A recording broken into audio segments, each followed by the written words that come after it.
GPA five শিক্ষার্থীদের অনেকেই জানে না জিপিএ মানে কি। বাংলাদেশ সম্পর্কেও তাদের ধারণা কম। মুখস্থবিদ্যা নির্ভর পড়াশোনা এবং শুধুমাত্র ভালো ফলাফলমুখী শিক্ষা ব্যবস্থার কারণেই শিক্ষার্থীদের এই অবস্থা বলে মনে করেন শিক্ষাবিদরা। আনোয়ার হোসেনের রিপোর্ট। মাধ্যমিক পরীক্ষার ফল প্রকাশের দিন এমন উচ্ছ্বাসে মেতে ওঠে শিক্ষার্থীরা।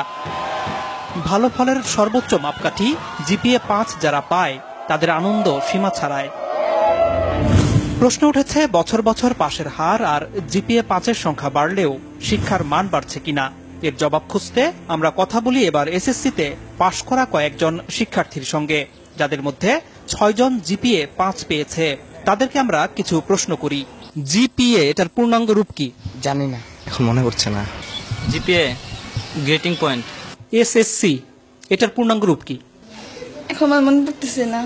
Junior school certificate, school secondary certificate. আমি জিপিএ-৫ পেয়েছি, ইংরেজিতে কি হবে?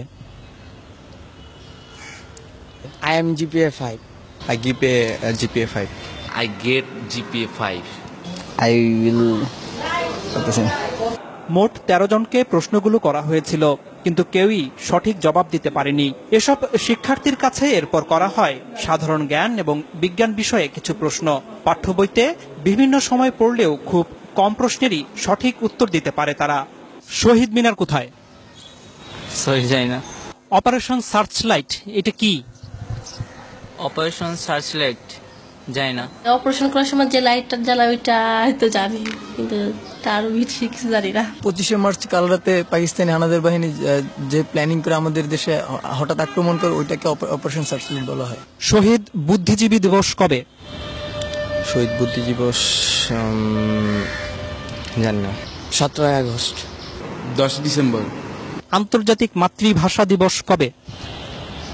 জানি না। স্বাধীনতা দিবস কত তারিখে? স্বাধীনতা দিবস 16 ডিসেম্বর। বিজয় দিবস কবে? বিজয় দিবস হচ্ছে 26শে ডিসেম্বর। জাতীয় স্মৃতিসৌধ কোথায়? জাতীয় স্মৃতিসৌধ হচ্ছে পাই না। রণসঙ্গীত কে রচনা করেছে? পারি না। রবীন্দ্রনাথ ঠাকুর। বাংলাদেশের জাতীয় সঙ্গীতের রচয়িতা কে? কাজী নজরুল ইসলাম। মাউন্ট এভারেস্ট কোথায়? ইংল্যান্ড। তুমি সায়েন্সে পড়েছ। পিথাগোরাস কে? একজন ঔপন্যাসিক। নিউটন কোন তত্ত্বের জন্য বিখ্যাত? জানি না। আইনস্টাইনের কোন তত্ত্ব কি তোমাদের পড়িয়েছে? আইনস্টাইন না, নিউটনের পড়ছি, কিন্তু আইনস্টাইনের পড়ি নাই। নিউটনের তত্ত্বটা কি, নাম কি? গাছ থেকে মানে আপেল পড়ার যেই তত্ত্বটার নাম কি? নামটা মনে নেই। বাংলাদেশের বর্তমান রাষ্ট্রপতির নাম কি? বাংলাদেশের বর্তমান রাষ্ট্রপতির নাম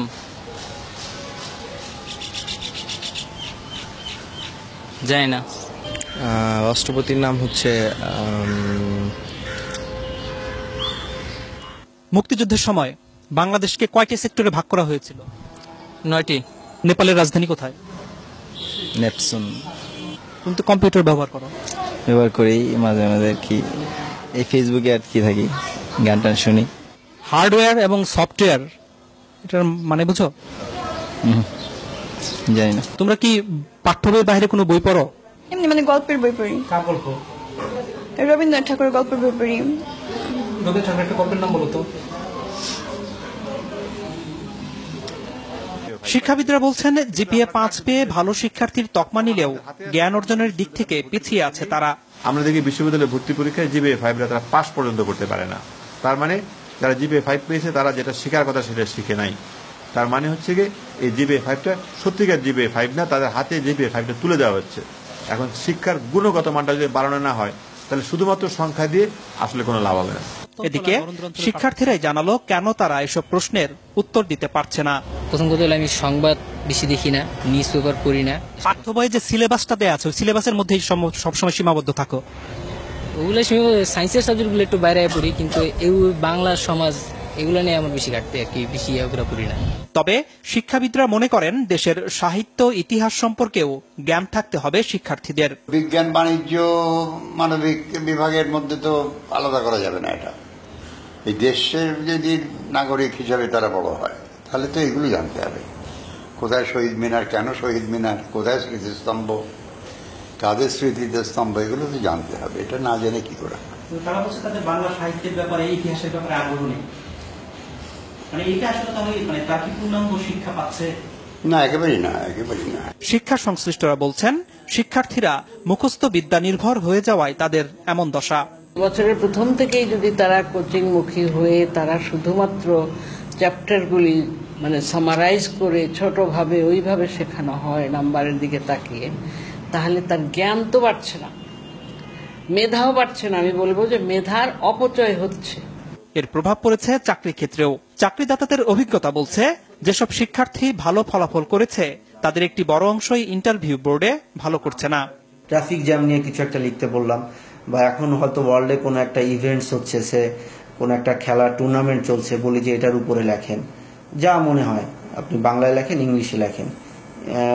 উদ্দেশ্যটা থাকে হচ্ছে তার সেন্টেন্স মেকিংটা দেখা, থিঙ্কিং প্রসেসটা কি এটা জাজ করা, অ্যাটিটিউডটা দেখা। ফলাফলটা ভালো আসে না। জেনারেল নলেজটা ডেটোরিয়েট করেছে এবং কমিউনিকেশন স্কিলে ডেটোরিয়েট করেছে, বোথ রাইটিং স্কিল এবং ভার্বাল স্কিলটাতে। এমন বাস্তবতায় শিক্ষার্থীদের গুণগত মান নিশ্চিত করতে তারা যেন মুখস্থের পরিবর্তে পাঠ্য বই আগাগোড়া পড়তে এবং পাঠ্য বইয়ের বাইরেও বই পড়তে উৎসাহিত হয়, সে ব্যাপারে অভিভাবক এবং শিক্ষকদের জোরালো ভূমিকা রাখার আহ্বান শিক্ষাবিদদের। আনোয়ার হোসেন, মাছরাঙা সংবাদ, ঢাকা।